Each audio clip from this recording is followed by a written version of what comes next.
Hi friends, price Lord. இன்றைக்கு காலையில் நான் வேதத்தை வாசிக்கும்போது ஆண்டவர் எனக்கு உணர்த்தின ஒரு சில காரியத்தை உங்கள் கூட நான் ஷேர் பண்ணணும்னு ஆசைப்பட்றேன். கொலோசியர் 3ஆம் அதிகாரம் 13ஆம் வசனம், ஒருவரை ஒருவர் தாங்கி ஒருவர் பேரில் ஒருவருக்கு குறைபாடு உண்டானால் கிறிஸ்து உங்களுக்கு மன்னித்தது போல ஒருவருக்கொருவர் மன்னியுங்கள். இந்த வசனத்தை நான் படிக்கும் போது ஆண்டவர் எனக்கு உணர்த்துனது என்னன்னா, மன்னிப்பு தான். ஆண்டவர் நம்மளை எப்படி மன்னிக்கிறாரோ, நம்ம பண்ணுற பாவங்கள், நம்ம பண்ணுற குறைகள், நம்ம பேசின காரியங்கள், மற்றவங்களை எவ்வளவோ நமக்கு துன்புறுத்திருப்போம், அவங்கக்கிட்ட கூட நம்ம மன்னிப்பு கேட்டிருக்க மாட்டோம். ஆனால் ஆண்டவர்கிட்ட நம்ம ஆண்டவர் நம்மளை மன்னிப்பாருன்னு ஒரு உறுதியாக போய் ஆண்டவர்கிட்ட நம்ம என்ன பண்ணுறோம், மன்னிப்பு கேட்குறோம். ஆண்டவர் இந்த இடத்துல அதான் சொல்கிறாரு, நான் உன்னை எப்படி மன்னிக்கிறேனோ அதே போல் உனக்கு யாரெல்லாம் உன்னை துன்பப்படுத்தியிருப்பாங்க, உன்னை கஷ்டப்படுத்தியிருப்பாங்க, உனக்கு பிடிக்காத காரியத்தை செய்திருப்பாங்க, உனக்கு எவ்வளோ துரோகத்தை கூட செஞ்சுருப்பாங்க, மன்னிக்க முடியாத தவறுகளை உன் வாழ்க்கையில் செஞ்சுருப்பாங்க, துரோகத்தை செஞ்சுருப்பாங்க, அவங்கள உன்னால் மன்னிக்கவே முடியாது. ஆனால் நான் இன்னைக்கு உன்னை எப்படி மன்னிச்சேனோ அதே போல் நீ அவர்களை மன்னிக்கணும்னு ஆண்டவர் சொல்கிறாரு. அதே இந்த வசனத்தை இன்னும் பார்த்தீங்கன்னா, ஒருவரை ஒருவர் தாங்கி ஒருவர் பேரில் ஒருவருக்கு குறைபாடு உண்டானார். நம்மளோட சுற்றி இருக்கிறவங்க எல்லாருமே பர்ஃபெக்டாக இருக்க முடியாது. ஈவன் நம்மக்கிட்டே ஒரு சில குறைகள் இருக்கும்.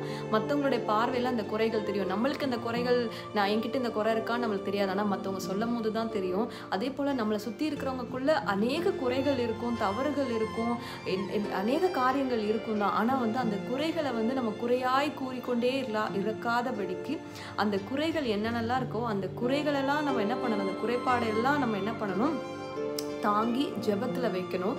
ஜெபத்தில் வைத்தது மாத்திரம் இல்லாமல் என்ன பண்ணணும், கிறிஸ்து உங்களை எப்படி மன்னிச்சாங்களோ அதே போல் நீங்கள் என்ன பண்ணுங்கள், உங்களை கஷ்டப்படுத்தினவர்களை, உங்களை துன்பப்படுத்தினவர்களை, மன்னிக்க முடியாத துரோகத்தை செஞ்சவங்களெல்லாம் நீங்கள் என்ன பண்ணணுமா, ஆண்டவர் உங்களை எப்படி மன்னித்தாரோ அதே போல் நீங்கள் மன்னிக்கணும். ஏன் மன்னிக்கணும், எதனால் மன்னிக்கணும் அப்படின்னு நம்ம பார்த்தோன்னா, அதே வசனத்தில் ஒரு வசனம் முன்னாடி போங்க, 12வது வசனம், ஆகையால் நீங்கள் தேவனால் தெரிந்து கொள்ளப்பட்ட பரிசுத்தரும் பிரியருமாய். நம்ம எப்படிப்பட்டவங்களாம், தேவனால் தெரிந்து கொள்ளப்பட்ட பரிசுத்தரும் பிரியருமாய் இருக்கிறோம். நமக்குள்ள எப்படிப்பட்ட குணங்கள் இருக்கணும்னா, உருக்கமான இரக்கத்தையும் தயவையும் மனத்தாழ்மையும் சாந்தத்தையும் நீடிய பொறுமையும் தரித்து கொண்டு. நம்ம எதை தரித்து இருக்கணும்னா, நம்மளுக்குள்ள உருக்கமான இரக்கம் இருக்கணும், தயவு இருக்கணும், தாழ்மை இருக்கணும், நீடிய பொறுமை இருக்கணும். அது மாத்திரம் இல்லை, ஒருவர் பேரில் நம்மளுக்கு குறைபாடு இருந்தால் அதை என்ன பண்ணணுமா, கிறிஸ்து எப்படி மன்னித்தாரோ அதே போல் நாமளும் என்ன பண்ணணும், அவங்களுடைய குறைபாடை குறையாய் சொல்லாதபடிக்கு அதை நம்ம என்ன பண்ணணும், நம்ம மன்னிக்கணுமா. நம்ம மன்னிக்கும் போது தான் இந்த இடத்துல என்ன பண்ணுதா, ஆண்டவருடைய நாமம் மகிமைப்படும். அந்த இடத்துல தான் அவருடைய வாசனை, அவருடைய நறுமணத்தை எப்படி நம்ம அநேகருக்கு நம்ம வீச முடியும். மற்றவங்களாம் நினைப்பாங்க, அவங்க நம்மளை மன்னிக்கலன்னா கூட பரவாயில்ல, அவங்களோட பார்வையில் அவங்களும் நம்மக்கிட்ட பேசாமல் இருக்கலாம், நம்மளை மன்னிக்காமல் இருக்கலாம், ஆனால் அவங்களையும் நம்மளும் ஜென்ம பகையை போல் அவங்களும் நாங்களும் குடும்ப பகையாக நாங்கள் இருக்கிறோம், வருஷமாக தலைமுறையாக நாங்கள் பகையாக இருக்கிறோம் அப்படின்னு சொல்லி வைராக்கியமாக இராமல் அவங்க மன்னிக்கலன்னா கூட நம்ம கிறிஸ்துவுக்குள்ளே இருக்கும் போது நம்ம என்ன பண்ணணுமா, கிறிஸ்துவின் நறுமணத்தை நம்ம வீசணுமா, நம்ம மன்னிக்கணுமா. அவங்க செய்த பாவங்கள், அவங்க செய்த தவறுகள், நமக்கு செய்த துரோகங்கள் எல்லாவற்றையும் நம்ம என்ன பண்ணணும், மன்னிக்கணும். மன்னிக்கும் போது தான் ஆண்டவருடைய நாமம் மகிமைப்படுது. அதே கொலோசியர் 3ஆம் அதிகாரம் 14ஆம் வசனத்துல, இவை எல்லாவற்றின் மேலும் பூரண சற்குணத்தின் கட்டாக அன்பை தரித்து கொள்ளுங்கள். இந்த எல்லா காரியத்திலும் நம்ம சொல்லிட்டாங்களேன்னு சொல்லி ஒரு பேச்சுக்கு மன்னிக்கிறது கிடையாது. நம்ம அதை எப்படி மன்னிக்க வேண்டுமா, அன்பினால மன்னிக்க வேண்டுமா. பூரண சற்குணத்தின் கட்டாகிய அன்பை தரித்து கொண்டு. அந்த சற்குணம்னா ஒரு கம்ப்ளீட்னஸ், அந்த ஒரு குணத்திலே அது சற்குணம், ஒரு பியோர்னஸான ஒரு விஷயம் என்ன அப்படின்னா அன்பு தான். அந்த அன்பை தான் நம்ம என்ன பண்ணியிருக்கணுமா, தரித்திருக்கணும். நம்ம மன்னிக்கும் போது நம்மளுக்கு என்ன நடக்குது அப்படின்னு கேட்டோம்னா, நம்மளுக்குள்ள ஒரு தெய்வ சமாதானம் இருக்குமா. அதே அதிகாரத்தில் 15ஆவது வசனத்தில் பாருங்க, தேவ சமாதானம் உங்கள் இருதயங்கள் ஆழக்கடவது, இதற்கென்றே நீங்கள் ஒரே சரீரமாக அழைக்கப்பட்டீர்கள், நன்றியுள்ளவர்களாயும் இருக்கிறீர்கள். நம்ம ஒரே சரீரமாகினா கிறிஸ்து என்ற அந்த ஒரே சரீரமாய், கிறிஸ்துவுக்குள் அவர் ரத்தத்தினால கழுவப்பட்ட நம்ம எல்லாருமே எப்படி இருக்கிறோமா, ஒரே சரீரமாக்கப்பட்டு நம்ம எல்லாருக்குள்ளேயும் எப்படி இருக்குன்னா ஒரு தேவ சமாதானம் சமாதானம் இருக்குது, நம்மளுக்குள்ள நன்றி உள்ள இருதயம் இருக்குது. ஆண்டவர் நம்மளுடைய வாழ்க்கையில் ஒரு சமாதானத்தை கொடுத்துட்டாரு, ஒரு நன்றியை கொடுத்துட்டாரு. ஒரு நன்றி உள்ள இருதயத்தை ஆண்டவர் எப்படி கொடுக்குறாரு? நம்மளுக்கு கொடுக்குறாரு. இன்னைக்கு நம்ம வந்து 2024 வருடத்தின் கடைசியில் வந்து நிற்கிறோம், December 31.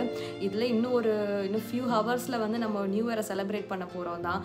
அந்த நேரத்தில் வந்து இந்த வருடத்தில் இத்தனை வருஷங்களாக நம்ம ஒருத்தவங்களை மன்னிக்காமல் இருந்திருப்போம். மற்றவங்களுக்கு எவ்வளோ இடரெல்லாம் நம்மளுக்கு செஞ்சுருக்கலாம், எத்தனையோ காரியங்களை நம்மளுக்கு வந்து துரோகத்தை செஞ்சுருக்கலாம், மன்னிக்க முடியாத பாவத்தை செஞ்சுருக்கலாம்.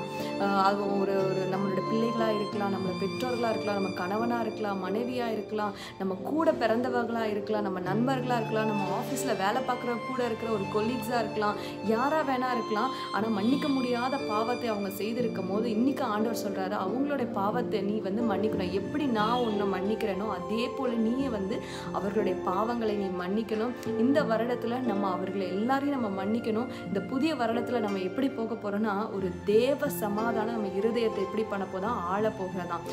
ஒரு தேவ சமாதானம் நம்ம இருதயத்தை ஆளவும் நம்மளுக்குள்ள எப்படி இருக்குன்னா, ஒரு நன்றி உள்ள இருதயம் நமக்குள்ள இருக்குமா.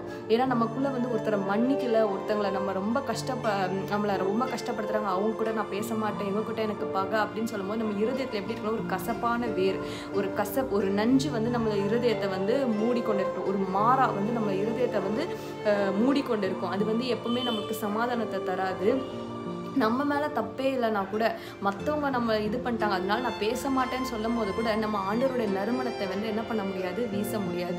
மற்றவங்க முன்னாடி நம்ம சாட்சியாக இருக்க முடியாது. அவங்களோட பார்வையில் சொல்லுவாங்க, ஆமாம் அவளும் பேச மாட்டா, நானும் பேச மாட்டேன், அவள் சர்ச்சுக்கு போகிறா, அப்படி இருந்தால் அவள் அப்படி தான் இருக்கா அப்படின்னு சொல்லி என்ன பண்ணுவாங்க, ஆண்டவரோட நம்ம தூஷிக்கப்படும் தான். ஆனால் நம்ம எப்போ ஆண்டவரோட நறுமணத்தை வீசுவோம்னா, அவரை போல நம்ம மன்னிக்கும் போது மட்டும்தான் நம்ம ஆண்டவருடைய நறுமணத்தை நம்மளால் வீச முடியும்.